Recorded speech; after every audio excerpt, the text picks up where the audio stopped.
Gênesis 3, versículos de 1 a 6.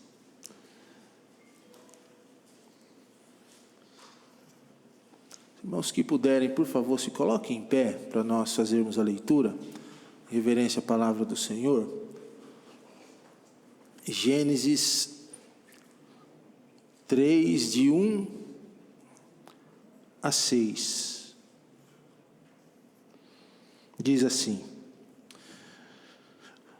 Ora, a serpente era mais astuta que todos os animais do campo que o Senhor Deus tinha feito. E esta disse à mulher: É assim que Deus disse: Não comereis de toda a árvore do jardim?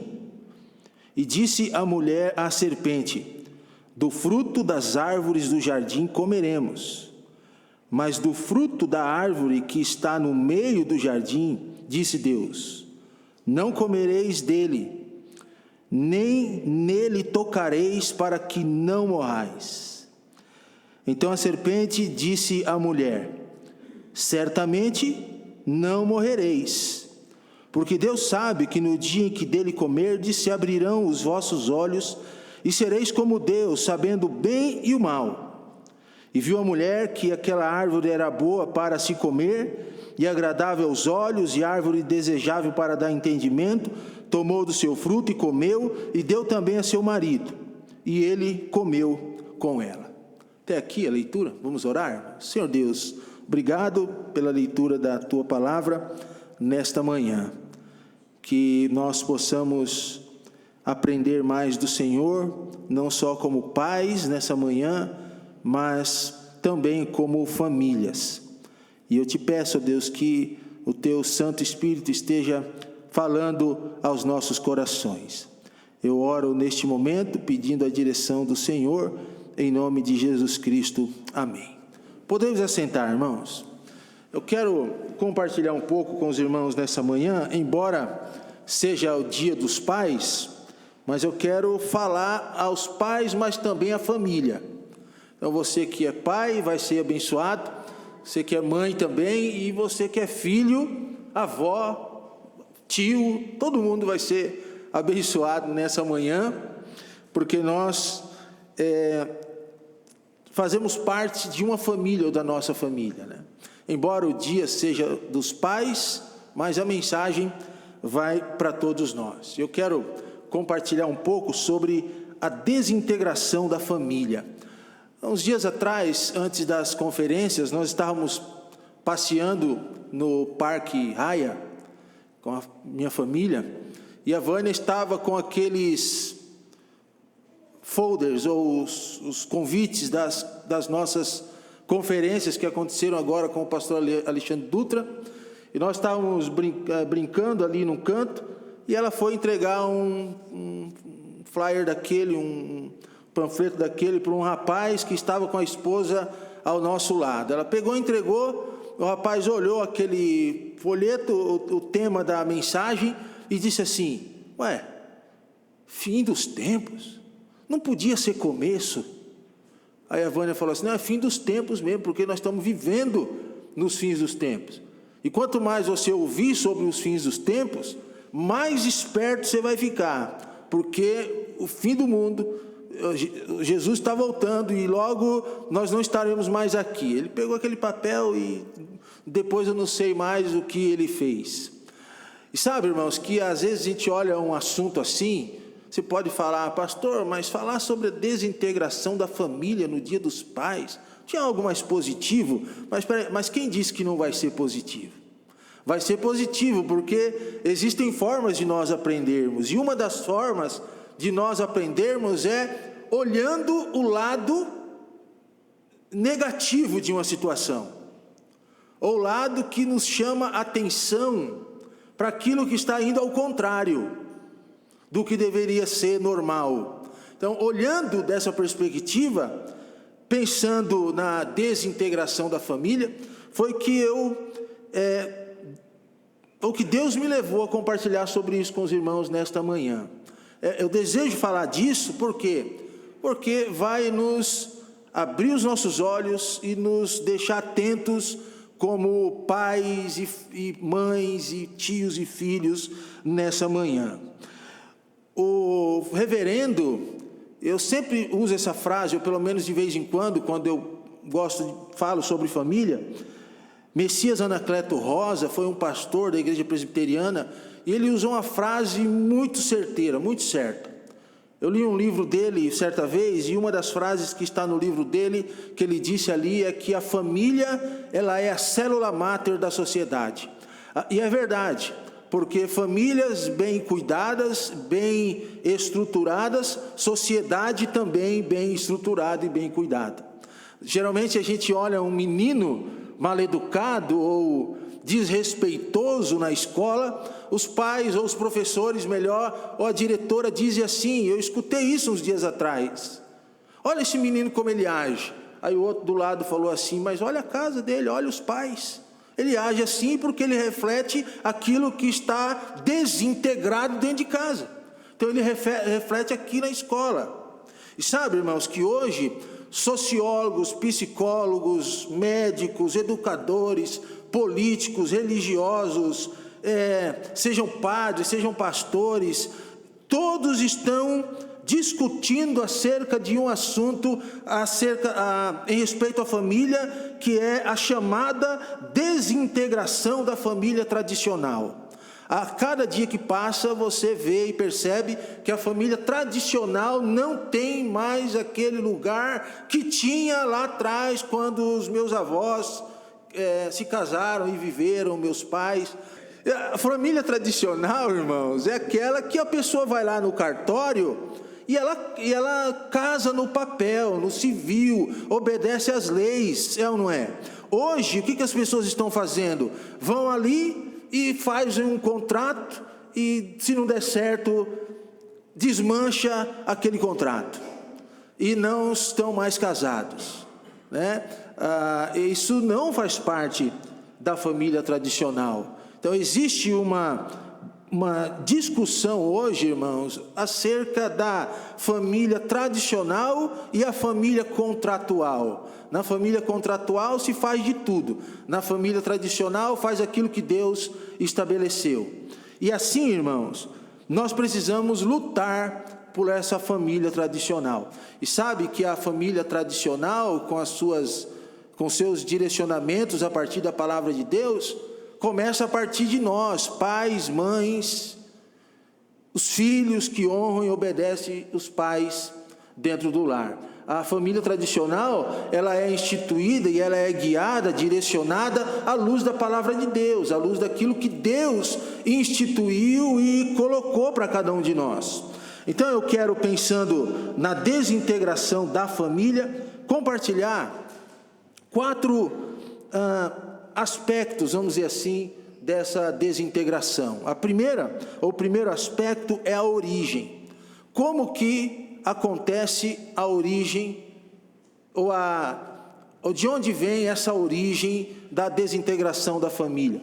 Como que a família, a cada dia que passa, ela é desintegrada, ela é dissolvida? Bom, quando nós lemos a palavra de Deus, nós temos essa origem. Nós lemos aqui Gênesis 3, de 1 a 6, que é aquele fato que nós conhecemos e bem claro na nossa mente, da tentação da serpente de Satanás para com Eva, e que depois ela consegue inudibriar, mudar a mente da Eva, e a gente, dando uma má interpretação da palavra de Deus, ela consegue fazer com que Eva entenda que aquele fruto da árvore que ela não deveria comer era bom. Eva então pega aquilo e também oferece ao marido, e começa então a desintegração da primeira família, que vem passando por hereditariedade e imputação para todas as famílias nos dias de hoje. E o que você percebe, irmãos, em Gênesis 3? Primeiro no versículo 5, que diz: porque Deus sabe que no dia em que dele comerdes, ou do fruto comerdes, isso aqui é a serpente, Satanás falando isso para Eva, se abrirão os vossos olhos e sereis como Deus, sabendo o bem e o mal. O que acontece aqui, irmãos? O que a serpente está dizendo para Eva, assim, Deus não é tão bom assim.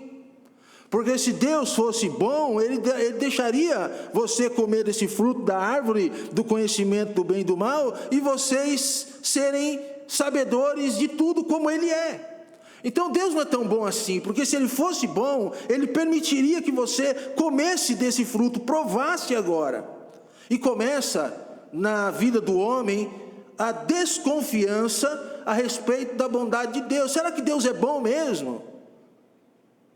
Como diz a Bíblia, se Deus fosse tão bom assim, por que Ele não concede para nós aquilo que tanto nós queremos?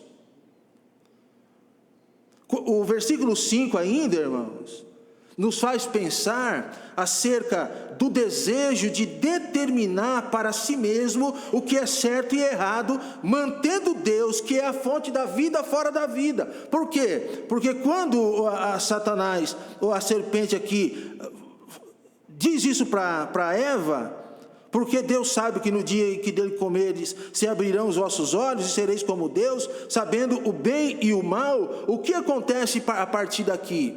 Que agora Deus não determina mais sobre a vida dela e nem a vida do Adão, ou da família.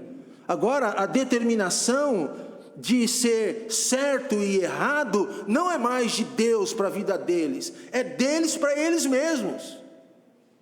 Porque se fosse de Deus, eles obedeceriam aquilo que Deus havia dito, independentemente da tentação que havia chegado naquele momento. Eles determinaram o que iriam comer, ou se iriam fazer ou não fazer. Agora, a verdade de Deus não é tão verdade assim. Parece que é algo tão atual hoje, irmãos.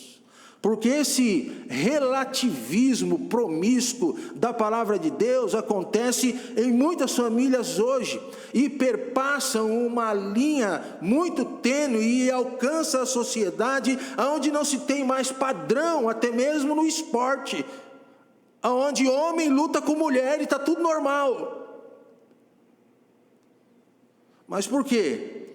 O relativismo entra na família, depois entra na sociedade e deturpa tudo, e começa deturpando o nosso lar, a nossa mente, e que se a gente não cuidar, deturpa a mente dos filhos, e a gente começa a achar que aquilo que Deus diz não é tão certo, mas o que é certo é aquilo que eu acho que é certo, e decido por aquilo que é certo para mim. Isso vem lá do Éden, e assim as famílias vão desintegrando. Por quê? Porque a partir do momento que eu decido o que é certo para mim, para minha família, e não a partir do que Deus disse, vai começar a trazer problema para a família, como nós temos presenciado nos dias de hoje. E ainda, irmãos, o desejo de ser como Deus é egoísmo, é orgulho. Olha, Deus não deu, porque Ele sabe que no dia que vocês comerem, vocês serão iguais a Ele, serão conhecedores de tudo, do bem e do mal. Poxa vida, ser igual a Deus, quem é que não gosta disso? Quem é que não quer isso? Aconteceu lá com Eva, mas antes disso, os irmãos lembram com quem que aconteceu? Com Lúcifer, que quis ser semelhante ao Altíssimo, e disse: eu subirei e tomarei o trono do Senhor, por causa do egoísmo dele, por causa do orgulho, da soberba.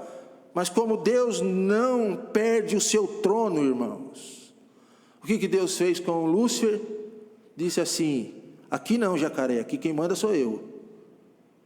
E daí Satanás, Lúcifer, se tornou Satanás, foi expulso do céu, e está aí, pintando e bordando, tentando todo mundo, como leão que ruge, procurando alguém que possa tragar. O que acontece é assim: se vocês comerem, vocês serão o centro do universo, serão semelhantes a Deus.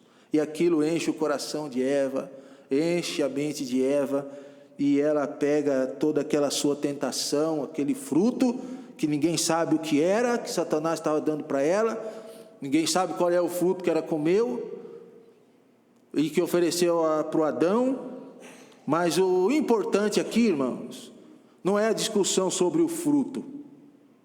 Se era uma maçã, o que era, qualquer coisa, outra coisa qualquer. Mas a discussão aqui é a desobediência e a obediência, independente do que era o fruto. E no versículo 6 diz assim: viu a mulher que aquela árvore era boa para se comer, e agradável aos olhos, e a árvore desejável para dar entendimento. Tomou do seu fruto, e comeu, e deu também a seu marido, e ele comeu com ela. Agora se consuma a desobediência e a rejeição a Deus. E daqui para frente, os irmãos sabem o que acontece na vida do homem e na vida do casal, e que alcança outros casais. Mas só para os irmãos, para a gente refrescar a memória aqui, quais foram as causas da desintegração da família? Quando eles decidem pecar por tudo aquilo que foi colocado diante deles, quais foram as causas? O que gerou? Primeiro, Gênesis 3, tentação de Eva e Adão e a queda do homem, gera desobediência a Deus. O homem passou a ser desobediente ao Senhor e obedecer às obras infrutíferas das trevas. Isso nós vemos claramente nos nossos dias, como as pessoas não querem obedecer a Deus, principalmente quanto àquilo que o Senhor tem de direcionamento para a vida de pai, mãe e filhos. Aquilo que a Bíblia diz que nos últimos dias os homens seriam aborrecedores do bem, mais amantes do mundo do que de Deus, acontece no seio da família. Os homens preferem obedecer todo o tipo de direcionamento, mas dizem não para os direcionamentos de Deus. A desobediência, irmãos, entra na família, na vida, e também isso vai tomando uma proporção maior na vida até mesmo das famílias da Bíblia.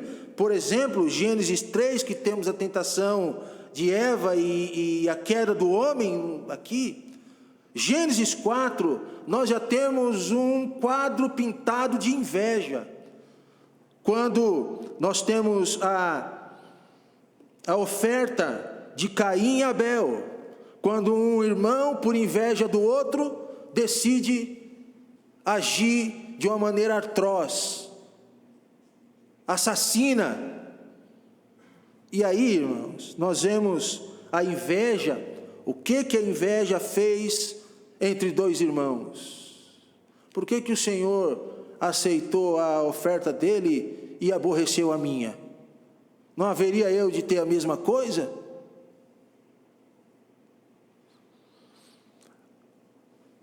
Esse pecado, irmãos, ele vai aumentando. As causas da desintegração da família vai aumentando. Começa com Eva e Adão. Nós vemos aqui um exemplo em Caim e Abel. E a gente vai lá para 2 Samuel 11, de 1 a 5, aonde é um exemplo da infidelidade no seio familiar. Quando o Davi, rei de Israel, que deveria estar na guerra, decide ficar em casa e de repente passear na varanda, e ele enxerga do outro lado uma bela mulher, a Betseba, se encanta por ela, e os irmãos conhecem a história. O problema, irmãos, é que a infidelidade de Davi, o adultério de Davi com Betseba, já é o pecado em si. Aliás, o adultério em si, propriamente dito e assumido, feito, é o pecado que vem depois do pecado do pensamento, porque no olhar e no pensar, o Davi já havia pecado com Betseba, e Jesus disse isso, que só no olhar impuro, só no olhar com má intenção de um homem para uma mulher, o homem já pode pecar contra ela, já pecou contra ela. E o que acontece, irmãos, na família de Davi? Pensa na desgraça, por causa da infidelidade. Davi, irmãos, em um pecado ele cometeu 5. Foi pensamento impuro, o adultério propriamente dito, mentira, quis matar o marido da mulher que era Urias. Traz Urias para cá porque eu tenho que botar ele na frente da guerra, porque ele vai descobrir tudo o que aconteceu. Então e depois disso, na família de Davi, foi filho querendo matar o irmão, inveja, destruição, irmãos, total, por causa da infidelidade de Davi com Betseba, por causa do seu adultério. Queridos, infidelidade no lar é um retrato muito vívido de que as famílias estão desintegradas hoje. Basta apenas o esposo, o marido não agradar mais, e a mulher também não agradar mais. Não estou dizendo que isso acontece na igreja, mas a gente vê muitas vezes fora. Não serve mais para mim, já não me enche mais com aquilo que deve acontecer no casamento, entre homem e mulher. Então vou ali e arrumo outro, você segue seu caminho. A gente quebra o contrato e está tudo certo. Infidelidade, irmãos. O adultério no lar destrói vidas, leva ao divórcio, destrói a vida dos filhos. A mulher e o marido não são mais os mesmos. Quando não, os filhos que veem isso no lar, e agora deixa eu puxar aqui, irmãos, porque assim, existe uma pesquisa de que divórcios na vida de crentes se tornou algo comum nos dias de hoje. E os filhos que presenciam isso de pais dentro do lar, o que eles vão fazer na vida deles quando começarem a namorar? Se meu pai trai minha mãe e minha mãe trai meu pai, então é o seguinte, diz para a namorada, não custa nada a gente fazer um test drive antes da gente casar. E aí começa já a infidelidade antes do casamento. Aí imagine depois. Você percebe, irmãos, como as causas da desintegração da família nos dias de hoje, a ausência de Deus, irmãos, é muito grande nos lares. E agora, o que tem contribuído no nosso meio mais moderno, pós-moderno, para que a nossa família, a família de crentes ou não, se desintegre a cada dia? Os meios de comunicação, irmãos, eles são bons. A gente precisa deles para estar informado, para nos ligarmos com as pessoas. Mas os meios de comunicação e informação, hoje em dia, eles estão inundados de pensamentos dos homens sem Deus. Sabia disso? São pensamentos de desprestígios acerca da família, homens que querem anular totalmente o valor da família, e o pior de tudo é que isso tem acontecido de forma sensível. O que eu quero dizer com essa palavra sensível, irmãos? Que você quase não percebe. Quase não percebe. É feito de uma forma sorrateira, sabe? Tipo debaixo dos panos. E vai entrando por meio dos meios de comunicação, internet, televisão, rádio, tudo isso que acontece, que os nossos filhos têm acesso e nós temos acesso por meio do celular. Daqui a pouco, ou outros meios também, começa a entender que tudo aquilo é normal, já foi incutido, é feito de forma sorrateira. Qual que é a nossa ação acerca disso? É tomar cuidado, irmãos, é fazer uma dieta acerca de tudo aquilo que traz a comunicação para dentro do nosso lar. Dieta de hora, dieta de que tipo de aparelho nós usamos, de como usamos e por aí afora. As filosofias, irmãos, ideias, pensamentos hoje são forjados e definidos no sentido de desprestigiar, esvaziar e anular totalmente o valor da família tradicional instituída por Deus. Uma das formas de a gente lidar com isso é fazendo uso de algo que quase não acontece nas famílias de hoje: tempo e diálogo. São ações, irmãos, raras, mas necessárias para a gente trabalhar assuntos sobre a família. Tempo e diálogo.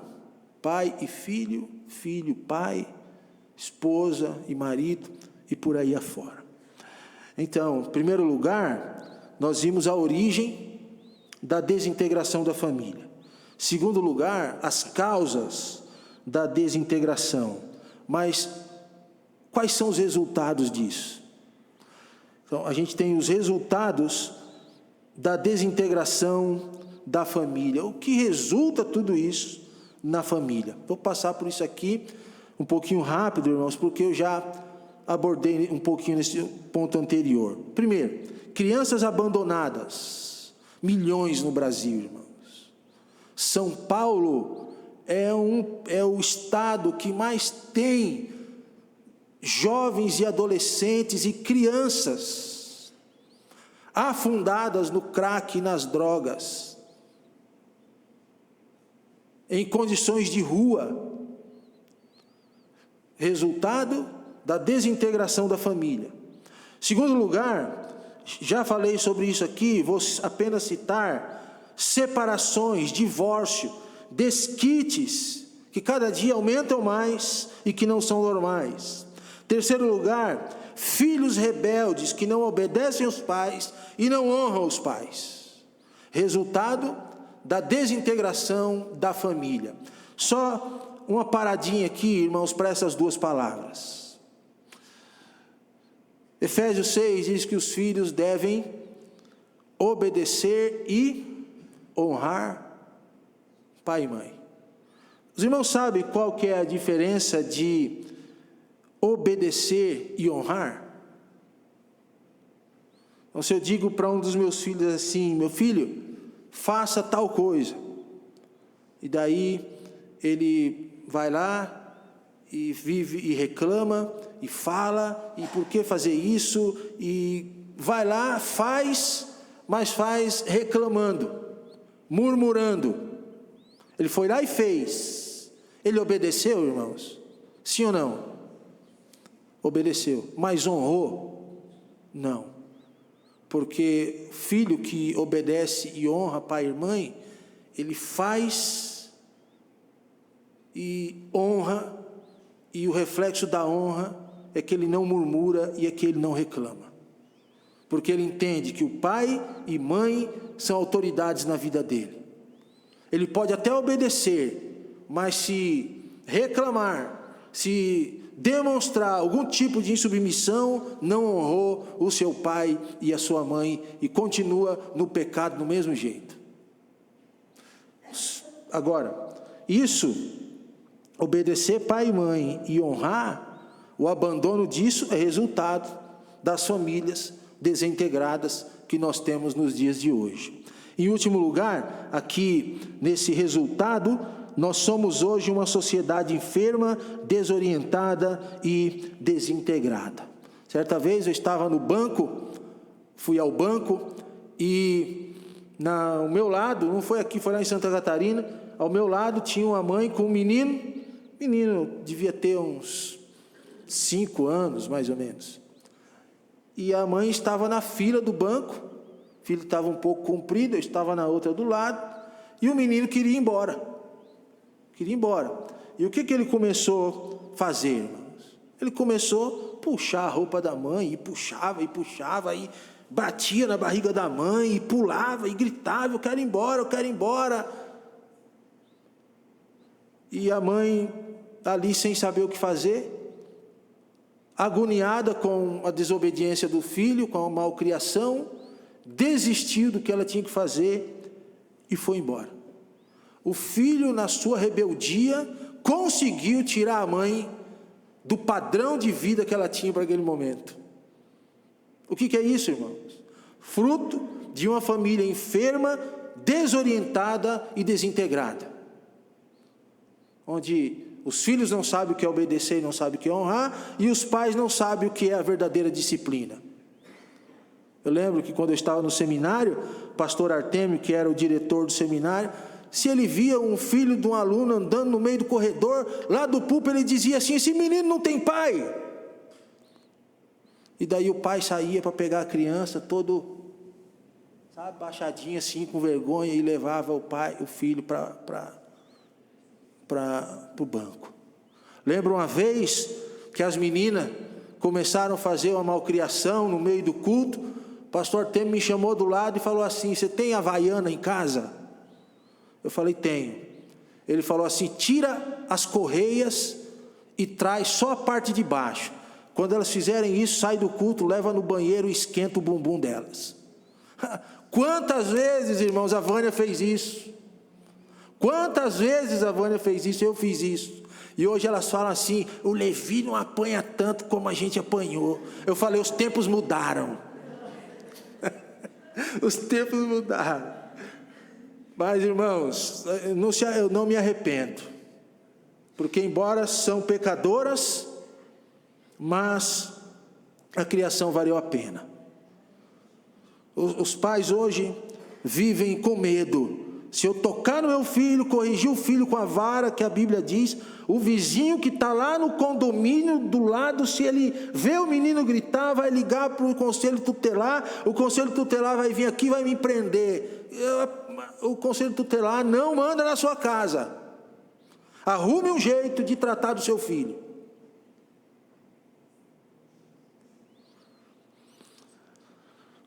Agora, irmãos, em último lugar, o remédio para a desintegração da família. Tem que ter a cura para tudo isso, né? Por quê? Tem a origem, tem os resultados, a causa, mas tem que ter o remédio. Como que a gente cura as famílias hoje, que estão sendo desintegradas? Como que a gente oferece uma solução, irmãos? Manda para o psicólogo, leva o menino para o psicólogo, está ficando louco. Leva no psicólogo, vai ficar mais louco ainda. Porque dependendo do que ele fala lá, não vai ajudar muito. Então, irmãos, a Bíblia tem o remédio para as nossas famílias, para não se tornarem famílias desintegradas, e para você oferecer para as famílias que você conhece, que não estão bem assim. Em primeiro lugar, o remédio é o amor de Deus. É o amor de Deus. O Salmo 127 que nós lemos, ele diz que se o Senhor não edificar a casa, em vão, o que acontece, irmãos? Trabalham os que edificam. Essa é uma palavra de amor, irmãos, porque o Salmo diz assim que o Senhor edifica a nossa casa. Mas se Ele não edificar, não adianta nada. Não adianta você trabalhar, não adianta você virar à noite acordado. A edificação do lar vem do Senhor. Inútil vai ser você levantar cedo, dormir tarde, nada disso vai adiantar. O amor de Deus é visto na vida dos filhos, porque diz que os filhos são herança do Senhor. Isso é amor. São herança do Senhor. Fruto do ventre. São flechas na mão do guerreiro. Isso é amor. A maior demonstração de amor de Deus para a família, irmãos, é João 3,16. Porque Deus amou o mundo, que deu seu único filho, para que todo aquele que nele crê não pereça, mas tenha vida eterna. Essa é a maior demonstração de amor para a nossa família, para a vida de toda a família que está sendo desintegrada porque não tem Deus no coração. O Salmo 128 diz que bem-aventurado aquele que teme ao Senhor e anda nos seus caminhos, pois comerás do trabalho das tuas mãos, feliz será e te irá bem. A tua mulher será como a videira frutífera aos lados da tua casa, os teus filhos como plantas de oliveira à roda da tua mesa. Eis que assim será abençoado o homem que teme o Senhor. O Senhor te abençoará desde Sião, e tu verás o bem de Jerusalém todos os dias da tua vida, e verás os filhos e teus filhos, e a paz sobre Israel. O Salmo 128, irmãos, é a demonstração do amor de Deus para a vida da família. É bem-aventurado aquele que teme ao Senhor, porque a sua família vai ser suprida pelas mãos do Senhor. Feliz será. Diz que a mulher será frutífera, os filhos serão abençoados. Se isso não for amor, irmãos, o que é? Então, o remédio para as famílias de hoje é o amor de Deus, e não tem para onde correr. O que devemos fazer? Pregar o Evangelho, falar da palavra, dizer que o remédio, irmãos, está em Jesus Cristo. Não existe outro caminho, mas também está na graça de Jesus Cristo. Porque graça significa um favor imerecido, irmãos. Se Deus fosse retribuir as nossas famílias de forma que nós agimos, acho que a gente seria disciplinado todo dia. Mas Ele não faz isso por causa da sua graça. O remédio está na graça de Jesus Cristo. O remédio, irmãos, para a nossa família e para as famílias que estão sendo desintegradas, não tem para onde fugir. Não tem para onde fugir. Não existe outra bula, não existe outra bússola. Não existe. O remédio está em Mateus, além do amor, além da graça, está em Mateus 7, 24 a 27, todo aquele, pois, que escuta essas minhas palavras e as pratica, assemelhá-lo-ei ao homem prudente, que edificou a sua casa sobre a rocha. E desceu a chuva, e correram os rios, e assopraram os ventos, e combateram aquela casa, e ela não caiu, porque estava edificada sobre a rocha.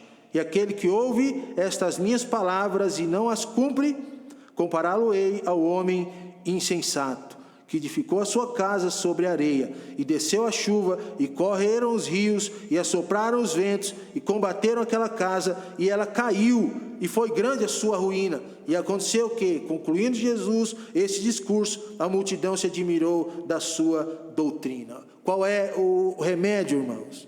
É a palavra do Senhor. Por isso que eu digo assim, pai, mãe, filho, não passe a vida na sua família sem ter a palavra de Deus como centro, como guia, como a bússola da sua vida. Jesus disse que aquele que edifica a sua casa sobre a palavra terá firmeza, alicerce seguro. E eu quero, irmãos, concluir a reflexão nessa manhã dizendo que só Deus em Jesus Cristo une e mantém a família unida.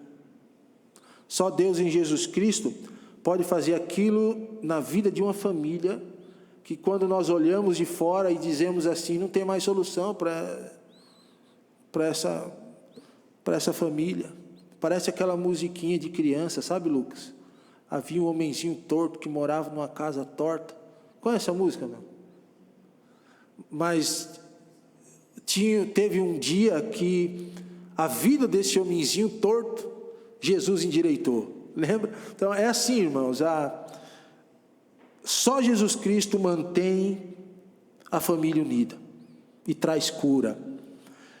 Exemplo, rapidamente, a família do filho pródigo, que vai embora, se perde pelo caminho, e quando ele volta, depois de fazer tudo o que ele fez, o pai está pronto para recebê-lo de braços abertos, e a gente vê o perdão numa família desintegrada acontecendo e sendo restaurada. Por quê? Por causa de Deus. Lembra de José, irmãos? José foi ultrajado pelos seus irmãos, vendido, jogado numa cisterna. Lembra disso? E depois, quando José se torna o segundo homem mais poderoso no Egito, abaixo de Faraó, que ele tem a oportunidade de encontrar-se com seus irmãos, o que José faz, irmãos? José não devolve aos seus irmãos a mesma forma que ele foi tratado. Ele age com misericórdia. Aí você pergunta, mas como isso é possível? Porque Deus estava na vida de José. Onde há Jesus, onde há Deus, famílias são reconstruídas e são estruturadas. E há muitos testemunhos dos dias de hoje.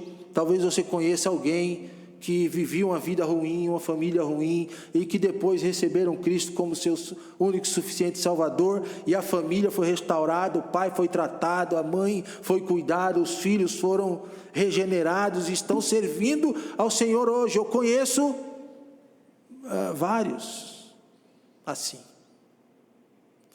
Mas isso acontece aonde Jesus entra. Por isso, irmãos, qual que é o remédio para a desintegração da família? É Jesus Cristo. Aonde eu tenho a oportunidade de falar, eu falo assim: Jesus Cristo é a única solução para a sua vida. Se a pessoa vai escutar ou não é problema nosso. Mas o que a gente tem que fazer é anunciar e levar essa palavra de esperança. Termino. A solução para as famílias ainda hoje começa com a volta para Jesus e para o seu amor. A cura começa no lar. A vontade de Deus precisa ser buscada com sinceridade no coração. O apelo é: venha para Cristo, corra para os seus braços. Ali deve ter aparecido braços, mas é braços, tá bom? Não é nenhuma palavra estrangeira, tá bom, irmãos? É que foi erro do computador.